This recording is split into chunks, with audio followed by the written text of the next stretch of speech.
AM 650 presents your source for leading-edge news and information on today's hottest products and services.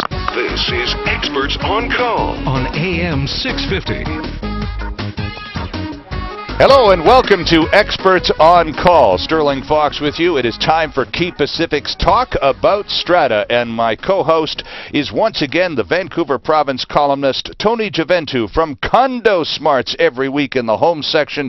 Tony is also Executive Director of the Condominium Homeowners Association of British Columbia. Welcome back. Well, thanks, Sterling. It's always great to be back on the show. You have been on the road since we last talked a few weeks ago. You've been all over the province. It's one of those big information tours that you undertake a couple of times a year. What's the message, fall 2011, Tony? Well, the association does public seminars and workshops, and you're right, I have been on all four corners of the province, so I've seen some spectacular scenery. I'll bet.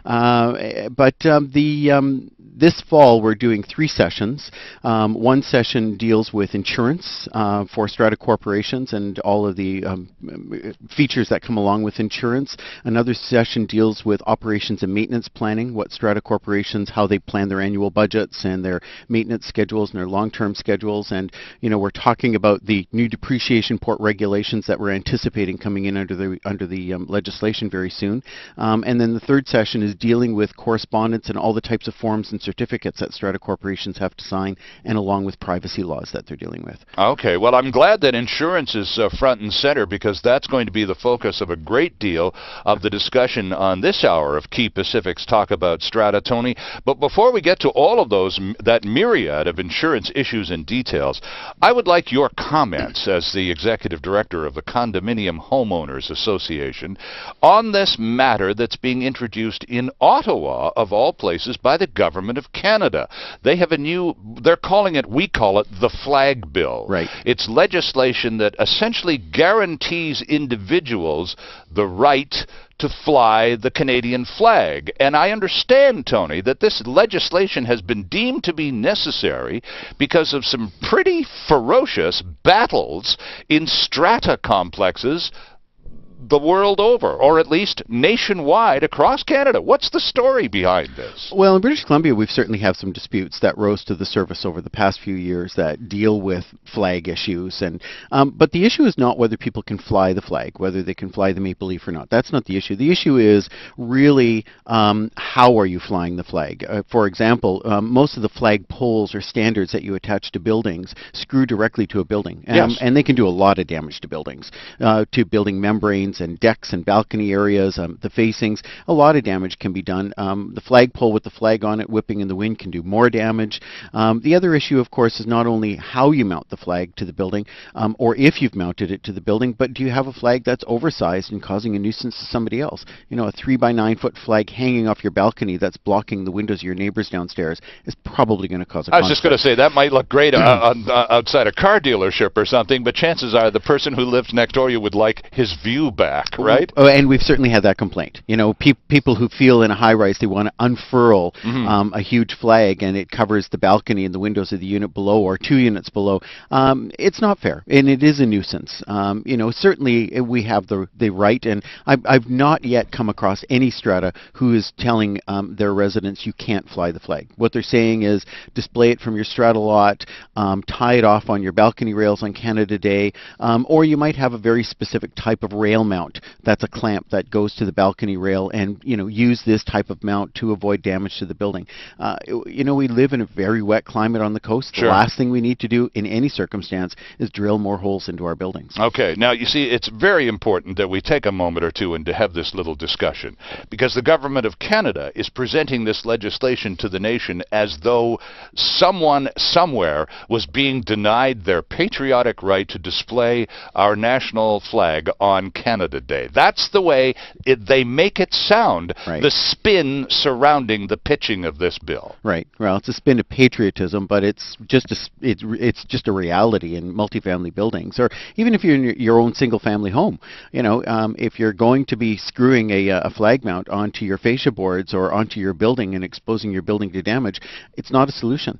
It's probably going to cost you more in the long run than the art of just displaying the flag itself. But there must be a nub of truth to the federal government's claim that this legislation has become necessary because of internal battles within strata complexes across Canada. Yeah, there certainly have been disputes, and there've certainly been strata corporations who've been fairly vigilant about what people are allowed to display or not display. Yeah. It's quite akin to the Elections Act. Under the Elections Act, and we'll have municipal elections this fall, and so people are entitled to display both under the federal and the provincial elections legislation. People are entitled to display signs of their political parties they're supporting from their strata lots. Okay. They don't have a right to post them on the common property or mount them on the But they outside can of the put them in building. the window. But they can certainly put them in the window. But the strata can even go as far as limiting the size. So a 3 foot by 3 foot is the maximum size that could be displayed.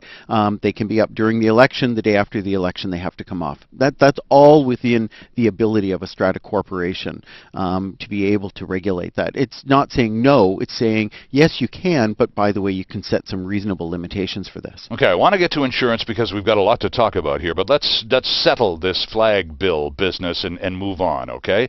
What have smart condo or strata councils done by way of circumventing the nasty business that has clearly caused the government to create this bill in the first place? There are obviously common sense, rational solutions to this. Tell us about some of the remedies that have been found. I think most of the strata developments that you visit, you'll find that they either have flagpoles at the entrance where the Canadian and the BC flag are hung, Sure. Or you'll have flag mounts over the entranceways and the foyers of the buildings. Some of them even have flag standards in their lobbies where the colors are shown. There's a variety of ways that strata corporations are doing this, and some strata corporations are actually saying in their bylaws, here's a specified method of mounting your flag on the building if you so desire. And right from your balcony, for example. And that might even have insurance implications as we try to connect the two dots here. If you use a bracket, a flag mounting device that is approved by your strata council, and if there is any damage created, might the strata council's approval of that particular type of bracket therefore dovetail nicely into insurance coverage should there be leakage or whatever as a result of installing that? Well, damage to the outside of buildings is not covered under insurance policies. Oh. It's covered under warranties. And if it's a building that's a new building or a building that was remediated and reclad, it may have a warranty on the building envelope. So under these warranties, what ends up happening is any type of additional penetrations where there are screws or nails or cuttings into the exterior can nullify the warranty. Those warranties are their own kind of insurance policies. So certainly strata corporations that are under warranty want to pay attention to any of those kind of alterations. But a simple bracket that clamps to a balcony rail for Canada Day is pretty unlikely to result in any damage. Where we really get damage is when individual owners, and if you're a townhouse or in a low-rise or a high-rise, mounting something onto your system that's permanent, that is caused some sort of penetration in the building system, that's where, when the flagpole comes off, the water goes in. And so eventually you'll end up with a problem in your building system.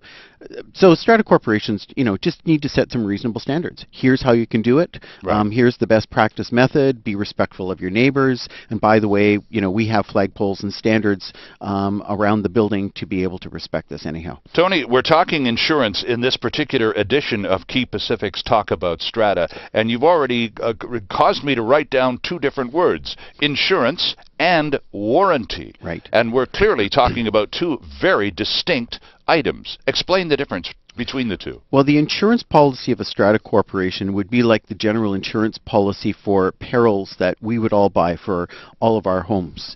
The strata corporation, when it is built, the owner-developer builds the building and its structure, and all of those things that were built or fixed to the building are going to be called common assets or common fixtures. Okay. So all those. So the day before anybody moves into, and let's use a townhouse complex, a 50-unit townhouse complex. The day before anybody moves into the complex, all of those things built and fixed to the building system are assets or fixtures of the corporation that the corporation has to insure.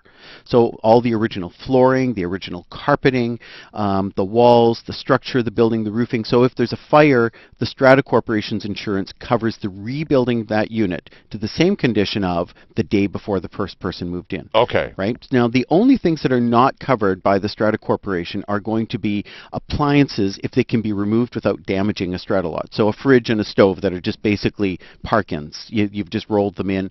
A washer and dryer that are just hooked up.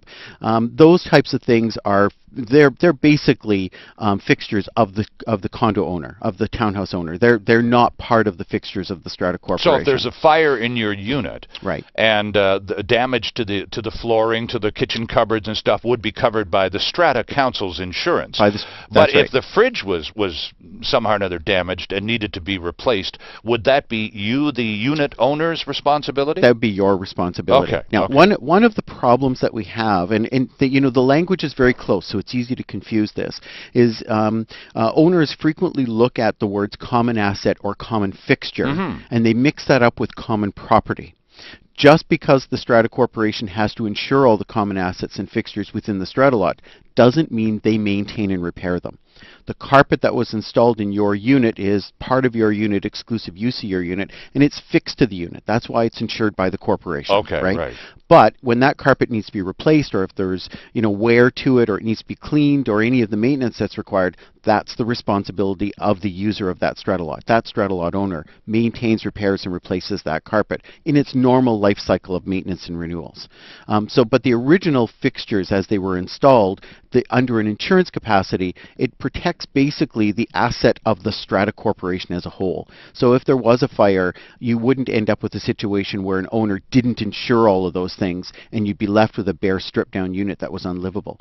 That's why the Strata Corporation's insurance covers the entire fixture and asset that the developer put in. When you move in, though, as an owner, there's some things you need to watch for. Okay, well, let me hold you there. Yeah. Because this sounds like the beginning of another list I should begin to write. It's going to be another list. Let me grab a fresh sheet of paper, and I'll get ready for that all-important list a new condo homeowner needs to have in his or her hand upon assuming possession of that new unit. You're listening to Quay Pacific's Talk About Strata here on Talk to the Experts on AM 650. I'm Stirling Fox, joined by Tony Gioventu, Executive Director of the Condominium Homeowners Association of British Columbia. Lots more ahead. Stay with us. There's still more ahead with Experts on Call, the show focused on delivering relevant and beneficial consumer information. This is Experts on Call on AM 650.